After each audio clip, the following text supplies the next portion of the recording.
Hey, what's up, everyone? Thanks for tuning back to another episode of CounterAction. This is episode 4, and this time we Oh, have a guest named Wesley. You're a Navy veteran, is that right, Wesley? yes, sir. That's correct. That's right. So Wesley is Navy, and if you remember my co-host Jonathan, he's also Navy. So, and I was Marine, so a hard department of the Navy showing. Uh, so, just to remind everyone, our whole purpose is to basically provide a platform for folks to share their experiences, such as Wesley. And so that way, we have the ultimate goal of trying to create positive change for veterans and service members. And if we get real lucky, this will eventually turn into a nonprofit and things will go extra gangbusters. So, I met Wesley because we were on some. I forget the name of the page. It's irrelevant. But basically, this page was talking about people that whether they should work or not, and if it's the government's fault because of unemployment benefits due to COVID and all that stuff. And he had expressed some issues and struggles he was going through, and that he was a disabled veteran. And I was like, "Hey, I'm a disabled veteran. We do this thing. Would you mind showing up, telling us about yourself and your experiences?" He wants to mostly focus on it after he got out. And so that's going to be what we're talking about. So if you're someone that is curious about what veterans go through when they're transitioning out slash afterwards, this is a great one for you. If you're curious about maybe if you're like joining and you're like jobs are going to be easy after I get out, this might be at least a perspective worth hearing. Um, or if you just want, you're just curious because this might be more about struggles as opposed to positive things. Although we will find out because I haven't talked to Wesley a ton about it yet because I wanted this all to be fresh for Jonathan and I. So don't forget, y'all, just subscribe to our YouTube channel, follow on our various platforms. We're on like Spotify, Stitcher, Amazon, Google, Apple. I think is in the process still. I believe, right, Jonathan? yeah. I haven't heard back from them, but it should Okay. be any day now. All right. I'm sure we'll be on Apple soon. And a host of other stuff. So if you're curious about all your options, I have the main ones put in our description box. That should be on all of the platforms, I hope. So follow, comment, and if you want to be a part of one of these shows, you should either comment below and give us a way to either reach out to you, whether it's email or whatever you're comfortable with, or hit us up on our email, counteraction22@gmail.com, or you can find us on Twitter. It's counteraction, same logo and everything. Or you can search like at counteraction 15. I still have not figured out how to change it to just counteraction yet. All right. So now that that's our intro, Wesley, are you ready to tell us a bit about yourself, and we'll go from there? Sure. Yeah. Um, I was, I graduated high school in 2001, and I already had plans to join the Navy and to serve on board a nuclear submarine. That was a mission of mine. And to be quite frank, I thought I would go in and complete my 20 years and get out and retire, and maybe go work as a postman or something and retire again. I think everybody's wanting a retirement package, or at least that was my intentions or goals. Uh, Yeah. but for unforeseen events, I was discharged under a medical, and I got out and discharged in 2003. And once I was discharged, I got very to little no support through the VA. They rated me at like 30% disabled. Uh, and I mean, the fight continued back and forth for a few years. And I finally got 50%. And I was doing relatively well. Uh, Went to school for culinary arts. Uh, Went out and did some odd jobs. I was in a butter factory. I worked at just anything I could do. I worked for the Census Bureau. Anything I could do to make income. And at the same time, I had college debt and I had bills that needed to be paid. I eventually was, I drew Social Security there for a little bit, and I still was struggling and everything. I had a lucky break in getting into the oil field, and I worked 70 to 100 hours a week, all over, the southern region of the United States, Louisiana, Texas, Arkansas, basically living out of a suitcase or a bag. And I worked in Ohio for a year, X-ray and pipeline. And I got out of that because the oil market kind of took a hit back then, and I was struggling to. I went back to the VA, and I used the DAV to get me to my 100% marker. And with that, me getting 100%, of course, as well as I, that opens up the benefits to a lot more. You can own a house now. They pretty much get guaranteed a loan. So I established some roots here in East Texas. Went back to school. I got 2 more degrees, and I just can't break that threshold of getting into like a white collar job. So, what's your hardest thing so far with getting out? Like, some folks it's like the change of friends. Other people, it might be like worldviews. Like, what was the hardest part for you about just like leaving and like that first probably year or two? Well, it's still a struggle because,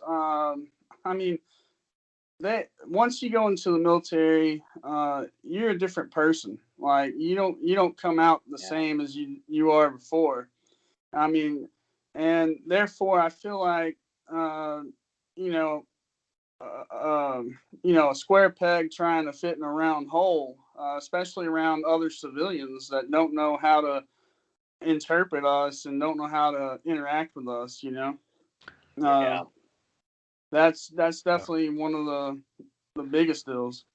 Is there something in particular that kind of like stood out? Like I know I've talked about for me in the past. Like I had an interview recently that turned me down because they said my passion and confidence came off as aggressive, which is something that the military does a lot with. So I'm just kind of curious if you've got with like I think Jonathan mentioned for him it was like language, like the kinds of language, not necessarily profanity, but just like the vocabulary was something that was a little bit different. So what do you think it was like for you? That was like that square peg trying to go in. Honestly, it's lack of experience. A lot of people look at my resume and they're like, "Well, what do you do?"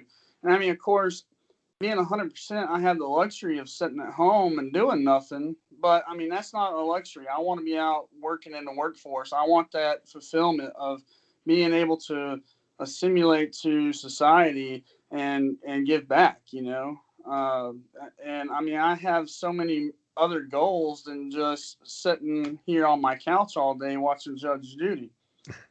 So you had mentioned that you were wanting a white collar job. It sounds like you're perhaps getting more blue collar stuff, which probably sounds at least a little bit like me. Like I'm trying to get like a salary, kind of an office job. I've been working like seasonal more kinds of stuff with schools and things like that.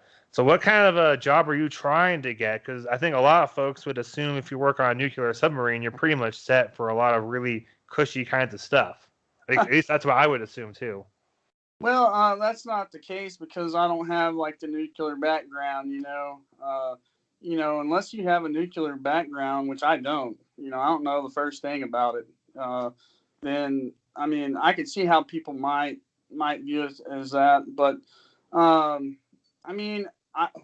my dream job would be to like a financial advisor, financial analyst, something like that. I do a lot in the finance world, and I've pretty much been homeschooled on that. Me teaching myself, but I don't know. It just seems like I know, especially in this region, and it might be that in other regions, we have like the brother-in-law effect, where if somebody comes along and you're in a position to hire them, then they'll get the job versus somebody with maybe more qualifications or the same qualifications. Does that make sense? Yeah, kind of the I think another way I'm used to hearing it is it's not what you know, it's who you know. Oh, most definitely. So Do you What think? did you do when you got out? Did you go like to school or anything like that to try, or like Yeah, what did you do to try and pursue those things? so that's a good question. I got my bachelor's of business administration in 2009, and the overall economy back in '09 was just crummy because Yeah. you had the financial crisis, and a lot of that was out of, nobody can help that, but it seemed like uh, people were hiring uh, people with more experience, and I get that. I mean, but uh, I couldn't find any jobs. So I mean, I went to, eventually I found my way into the oil field during that time, and I mean it was a good job, and it paid great money. The only problem is I never had any time to enjoy or spend that money. I Mhm. couldn't go on a vacation to Cancun or nothing, something like that. But and then since then, I got out and I got me two more degrees. I got me a bachelor's degree in economics and a bachelor's degree in computer information systems. And it just still seems like as if there's no jobs, Um, Are you getting any You kind said. of? Oh, I'm sorry. Go ahead, Jonathan. Oh, you said that you're having a lot of trouble breaking into like the white collar jobs you're trying to get. Do you think that that's because of kind of the hiring your buddies thing, or do you think that it's partially because maybe you are, or maybe because you're disabled, or maybe because you're a vet, or do you think maybe it's kind of a combination, or maybe something else entirely? yeah, I mean, it is kind of a combination, and also, I mean, for the biggest thing for me is like there's a bunch of gaps on my resume.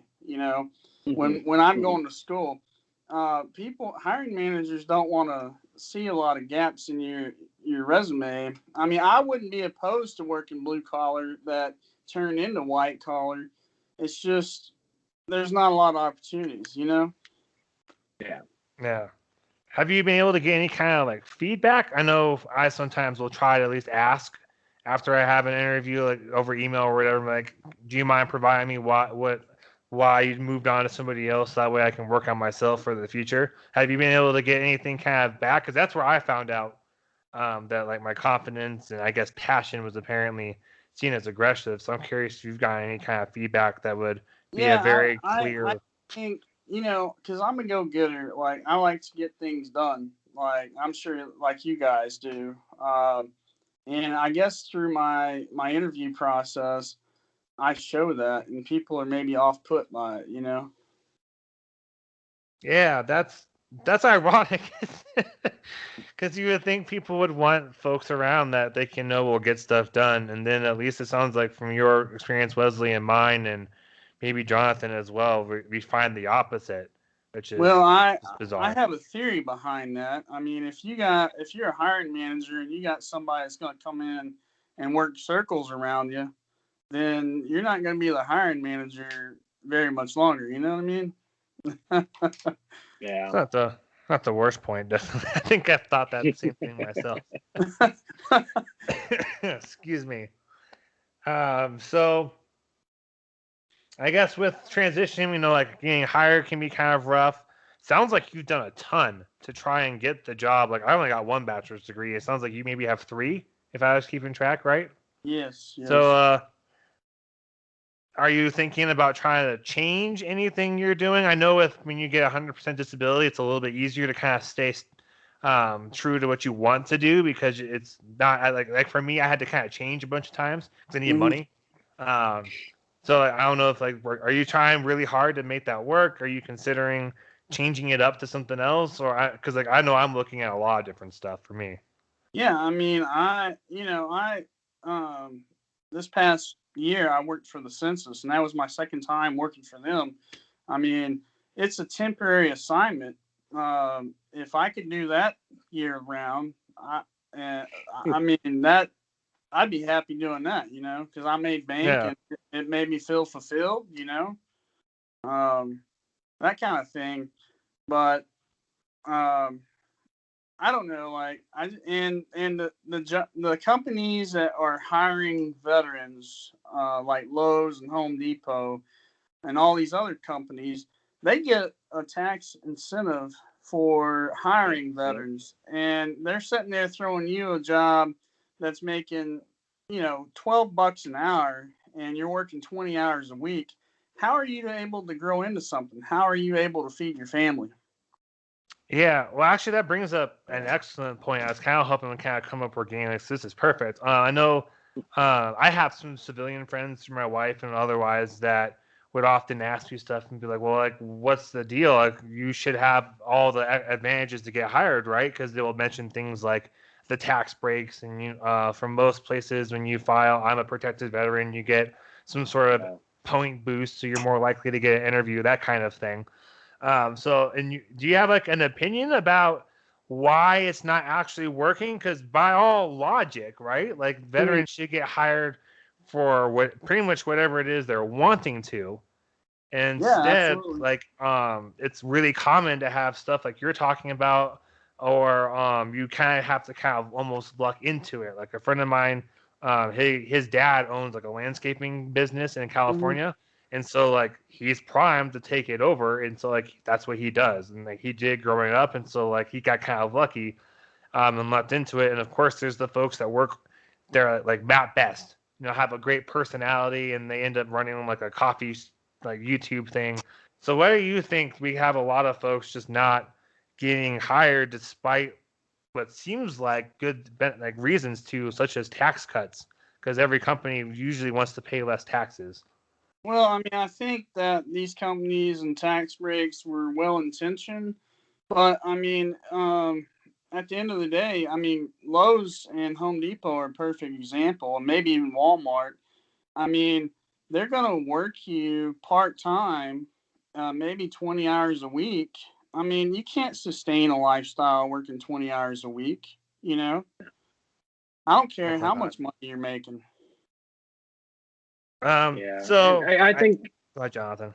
I was. I don't know if maybe you guys would agree with this or not, but I think that a lot of companies like the idea of hiring veterans. You know, they like the idea of the tax breaks, and it's good PR. You know, we hire 10,000 veterans a year, or whatever. But Mhm. I think that a lot of those same companies maybe aren't necessarily ready for what comes with hiring veterans. They're not ready for a lot of the issues that are going to come up because you have guys that have PTSD, you have guys that have a lot of physical stuff from when they were in. I think that maybe that's what a lot of people are running into as well. Is companies want to look like they're hiring veterans, but then when they do, they're kind of looking around going, "Oh, we didn't expect this." So maybe you guys can both, because I know like right now I have a hard time seeing VA appointments because of work. Mhm. Well, they're like, if you're not working, then you have to use paid time off, and obviously, like, what I'm supposed to use a couple hours like every week, Yeah. Right. kind of a thing. So is that maybe what you're kind of? Would you both agree? Maybe that's kind of a thing when folks are like companies want to hire, and they're like, well, this individual like group of people might have more appointments that the VA says has to be during the working day because that's when they're around. Is that Right. kind of what you're thinking? Or Jonathan, is that what you're talking about? Yeah, that's definitely part of it, like that, and then just the fact that you have guys at work that maybe have days when, I mean, everybody has days when they don't perform, but you have guys that have like PTSD or guys that have some kind of other disability where there's days where they're significantly below where the employer thinks they should be because of military related issues. That coupled with, like you were saying, where we have to go to the VA and we're taking a lot of time off work. So I'm thinking that maybe companies are in name want to hire veterans, but don't necessarily want the responsibility, I guess, that goes along with that. Well, So, because this could come up with like other things. Is it possible there's like enough like bad veteran hires that's affecting the whole? Because sometimes people like with law enforcement, for example, whether you fall on one side of the discussion or the other, it's either going to be we're seeing it's more than just a few, or it's only just a few, and it's still having like an impact. You know what I mean? What I'm trying to get at? Yeah. Do you guys think it's possible that there's like dirtbag vets that get hired and they screw it for the rest of us? mm, possibly. Possibly. So I was trying to think of like what I bad think, traits you could bring in besides like doing something well, I really mean, stupid? I think we live in a society where they are looking for reason to be offended, you know? I mean, whereas veterans, like, you know how it was back in the day, like going through boot camp, going through, you know, like, man, we'd get in some serious trouble if, you know, I, Yeah. I can remember I could go to the base to the gate guard as a civilian and sit there and talk smack to somebody who's got an M16 in their hand and they're totally cool with it, you know? Uh, you Yeah. try that with a police officer, you're gonna get hammered, you know? That's a different subject. But and another thing I'd like to point out is like when you go to apply for these positions, they have the questionnaire of like, are you disabled veteran? Are you a veteran? Are you disabled? Blah blah blah. I Yeah. think that deters companies from hiring, and also they might be under a quota to where they have to hire so many veterans. But if they had already met that quota, then you know what I mean. Gotcha. Where did that leave them? So Yeah. you guys, if we were to try and like ask, I guess, companies or people to keep in mind if they see like someone pop up that's a vet, what stuff would you, Wesley, wish people knew about you that would maybe in your mind make a big difference about either getting an offer or not? Well, I mean, I just want people to take me at face value and accept me as I am. You know, I shouldn't have to try to be somebody I'm not, and I feel like, um, you know, you got to put on a face when you go to work these days. Yeah. Gotcha. So you just kind of would want people just to kind of when they're seeing you in an interview or whatever to see you and not whatever it is they have in their head when they think veteran. Right. Well, Okay.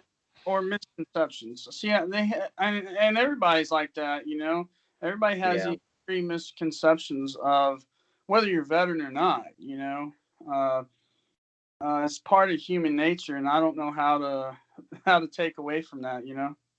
Yeah, Yeah. that's definitely a tough one. So something we've talked about trying to be a part of is to like give like wheels turning for like policy changes and stuff like that. Do you guys think if there was like more of a tax break or I don't know something else that if there's is there any like way you can try and make it more incentivizing so that way someone could be like, well, if I hire this guy, they might have some issues, maybe they have to be gone more often, but we got this other thing that outweighs it, and so it doesn't matter. We're cool with it. What do you guys think it would take from like a policy standpoint to try and flip it? That's a good question. I mean, you can always say more tax breaks might help, but I mean, at the end of the day, you know, it's hard to know. Um, Maybe incentivizing companies with some kind of reimbursement for like lost time. You know, so like if you have Hmm. guys that have to go to appointments and stuff, some way that the company's not, you know, taking it in the shorts on that, I guess maybe. So kind of like if you hire someone, they have to see the VA. Like we'll give you a stipend or something based off of the number of hours they missed or something like that. Yeah, I know they did that for employers with COVID, where they gave like small businesses, if you had less than like 200 employees or something, you know, you got paid by the government for any time that an employee had to take off for COVID, up to 2 weeks. So that money wasn't lost on the company's end. Hmm. You could probably put something like that in place for some type of an incentive for hiring veterans. I mean, I don't know how the logistics of that would work, but Well, and Yeah.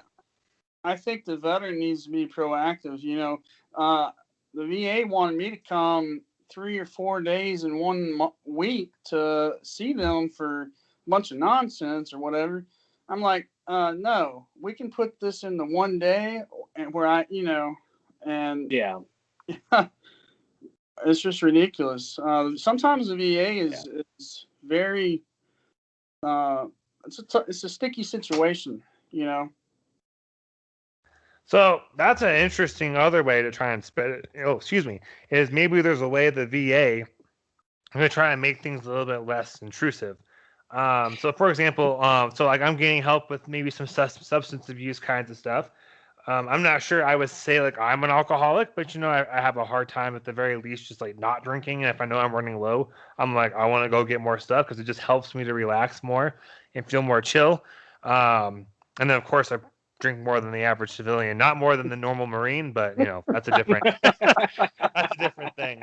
Uh, but so the lady's talking to me about their options, and she's like, "This is the one we suggest, and it's 27 hours a week." And already, as like my odds of being able to do this just dropped to like almost none. And then she's like, "Yeah, it's like Monday, Tuesday, Thursday. I forget the exact days. I remember the time though. I was like 3 days a week from 9 a.m. to noon." And so I was like, "There's no way I can do that." And she's like, "Oh, okay." And so I asked, out of curiosity, like, "Can anyone do this?" And she's like, "Well, it's mostly our older folks that come to this kind of a thing." And I think that's probably part of why, like, whenever I go to the VA, I'm like the youngest dude there by like 20 or 30 years, which makes me feel kind of awkward. I'm like, damn, like, I didn't deploy.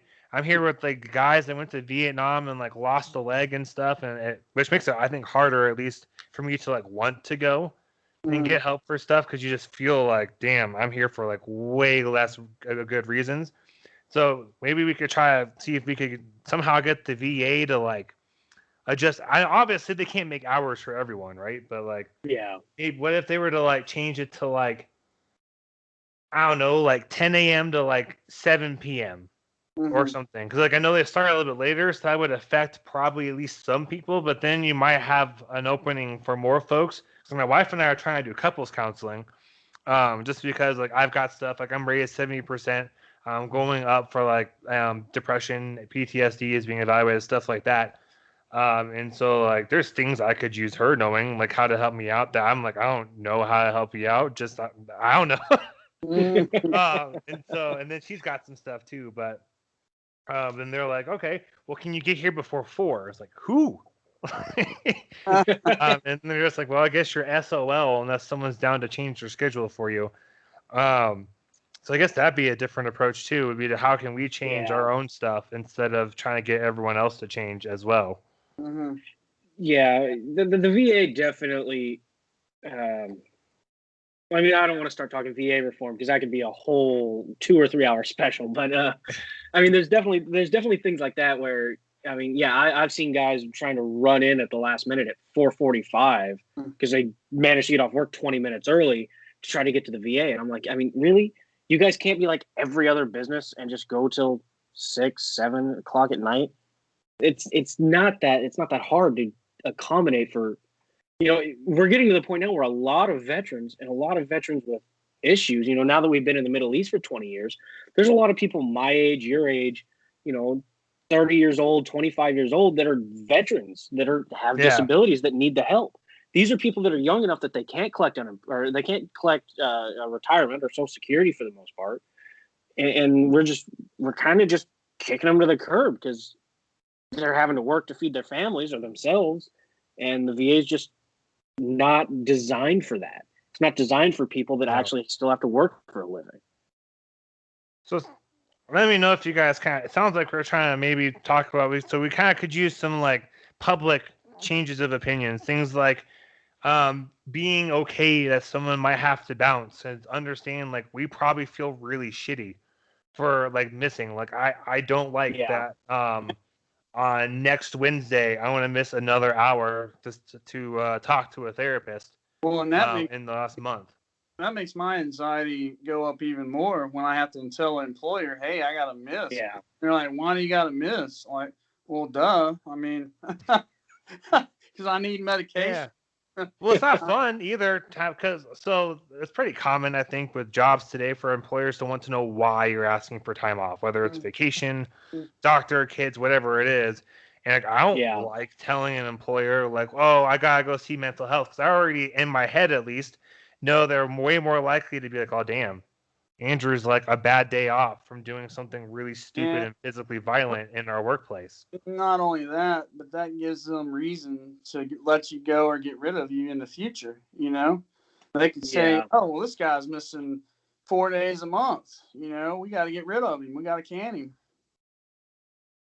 Yeah. So that's part of the purpose of this show, right? Is to talk about stuff that like we go through.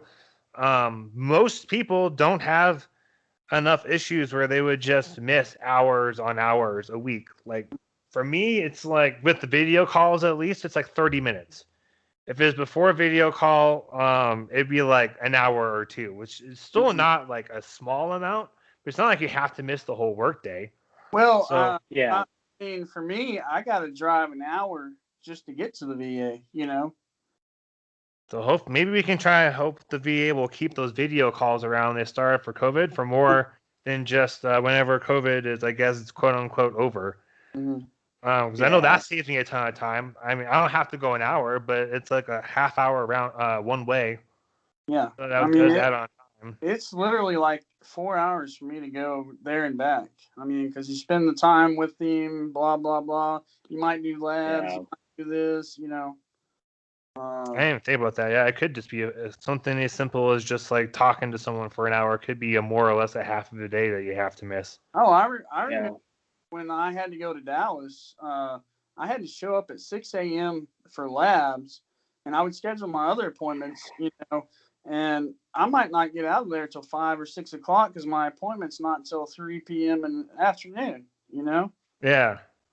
So, I mean, that's literally a day. Just Yeah. hmm So it sounds like my takeaway at least from this is we want to try and just have more understanding from employers.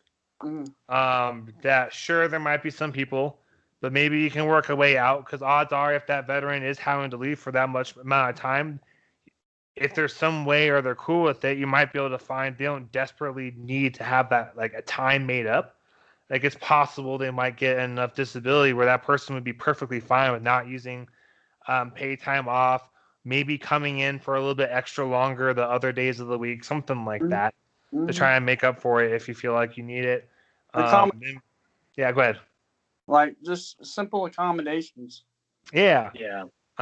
We could also try to ask like VA stuff just to try and keep more things in mind because when we started this, it just occurred to me why there's probably not that many young folks that show up. It's not because there's not ones that need help, and at least statistically from what I've been able to see and pick up, and I wish I could remember where it's from.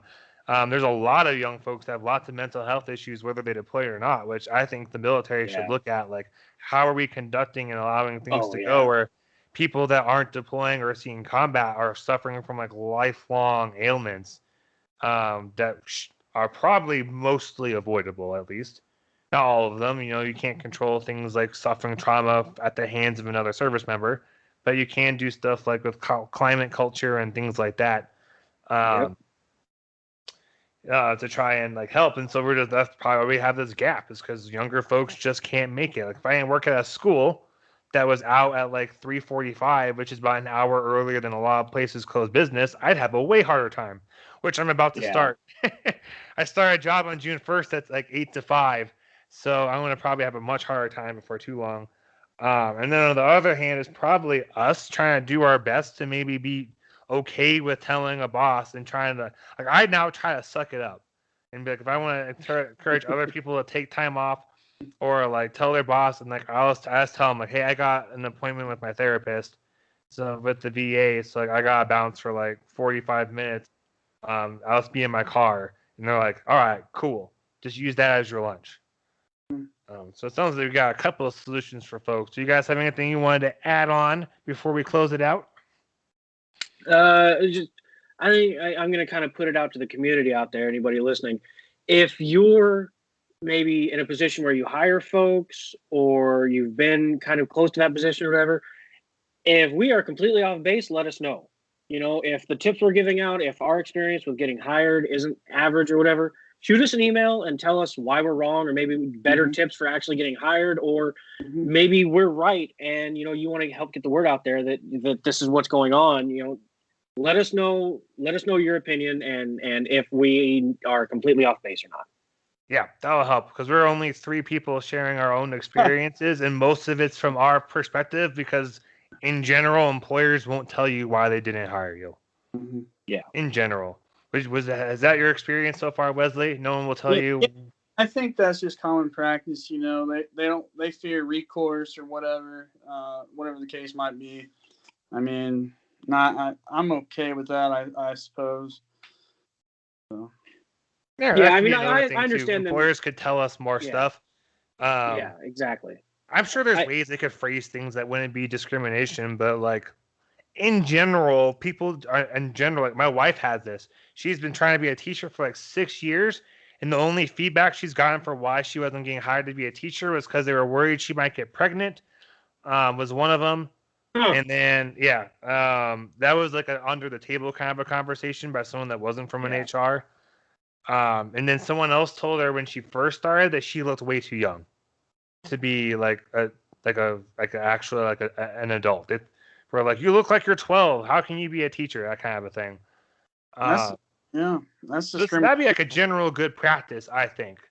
Because then that helps younger folks, at least, or anyone really, just to kind of be like, oh, okay, here's something I can try to work on for myself.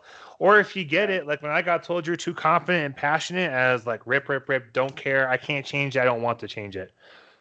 And so that could help out really everybody, not just vets. Yeah. Is there anything else you guys wanted to put in there before I wrap us up? I think I'm good. No, I think I'm good. All right. Well, thank you so much, Wesley, for joining us. Absolutely. You're welcome back anytime, because I'm sure jobs and things will pop up whenever. If you guys, anyone that's watching, has like a specific question for any one of us, like I know Wesley's not like a part of our email. Like I have him a way to contact him, and if you were like, I want to ask Wesley this, I can just shoot him a message, and if he's able and willing to, I'm sure he'll give a response, and I can try to get that back to you. So that's something, you guys can do too. So don't forget to subscribe. I appreciate Wesley sharing his experience with getting out. I'm sure this kind of a thing will come up a lot. It's a huge issue. The military doesn't do a whole lot, in my opinion, at least from 2015, to help people get out and be successful. Usually they make you feel like you're a piece of crap and like, well, good luck, you're going to fail without us, kind of a thing. So that just makes it a little bit worse. So don't forget to... Oh, sorry. Go ahead, Wesley. I was picking up trash on my way out of the military, literally. Well, well, that's probably a more extreme example of what someone was talking. Don't forget to follow, download, subscribe, comment, hit us up on Twitter. I'm trying to be better at managing Twitter and making more posts. I have 4 Twitter accounts now, and so I'm got my own. I got my gaming channel. I got this one, and then I got my clan gaming channel one. So anyways, so if you hit us up there, that'd be great. Well, I'll do my best to interact with everyone, and I think Jonathan's got the info too, so he'll probably try to help. Anyways, email if you want, counteraction22@gmail.com. Thanks so much, Wesley. Thanks again, Jonathan, for helping with us running this whole thing. See you guys next week, and remember to be part of the counteraction to solving some, or at least improving some veteran policies and things that we all go through within this community.